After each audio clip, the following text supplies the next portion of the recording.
వివాహేతర సంబంధానికి అడ్డొస్తుందని కన్న కుమార్తెనే కడతేర్చింది ఓ తల్లి.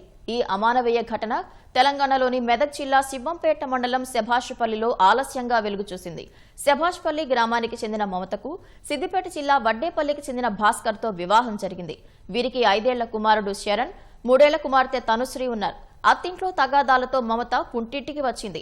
ఈ క్రమంలో అదే గ్రామానికి చెందిన షేక్ ఫయాజ్తో మమత వివాహేతర సంబంధం పెట్టుకుంది. ఫయాజ్తో కలిసి వెళ్లిపోయింది. మమత తల్లిదండ్రులు మే 27న పోలీసులకు ఫిర్యాదు చేశారు. విచారణ చేపట్టిన పోలీసులు ఇద్దరు గుంటూరులో ఉన్నట్లు గుర్తించి అదుపులోకి తీసుకుని విచారించారు. కుమార్తెను జూన్ 7న చంపి గ్రామ శివారులో పూడ్చిపెట్టినట్లు మమత నేరం అంగీకరించిందని తూప్రాన డీఎస్పీ నరేందర్ గౌడ్ తెలిపారు. జేసీబీ సాయంతో పాప కళేబరాన్ని వెలికితీశామని వివరించారు. మే నెలలో కూతురు మమత, ఆమె కూతురు అంటే మనవరాలు ఇద్దరు కూడా మిస్సింగ్ అయినరు అని చెప్పేసి మిస్సింగ్ కంప్లైంట్ ఇవ్వడం జరిగింది.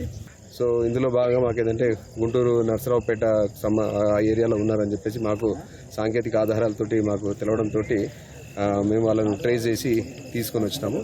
వాళ్ళు ఇద్దరు ఫయాజ్ తర్వాత ఎవరైతే మమత ఇద్దరు ఉన్నారో ఆపలేదు. అనుమానంతో వాళ్ళ మేము చాలా సుదీర్ఘంగా వాళ్ళను ఇంటరాగేట్ చేయడం జరిగింది. ఆమెకు అడ్డు ఉందని చెప్పేసి, అమ్మాయి జ్వరంతో ఉండడంతో అడ్డు ఉందని చెప్పేసి గత జూన్ 7th నాడు 7వ తారీఖు నాడు ఇక్కడికి పాపతో పాటు వస్తూ ఆమెను హత్య చేసినారు. తర్వాత గొంతు నులిమి హత్య చేసి ఇక్కడనే శభాష్పల్లి ఈ ఏదైతే పొలాల్లో ఈ వాడుక పక్కన ఒక గుంత తీసి దాంట్లో పూడ్చడం జరిగిందని చెప్పడంతో ఇవాళ మేము మొత్తం పోలీస్ టీమ్స్ ఇవాళ దీన్ని శవాన్ని మేము వెలికి తీయడం జరిగింది.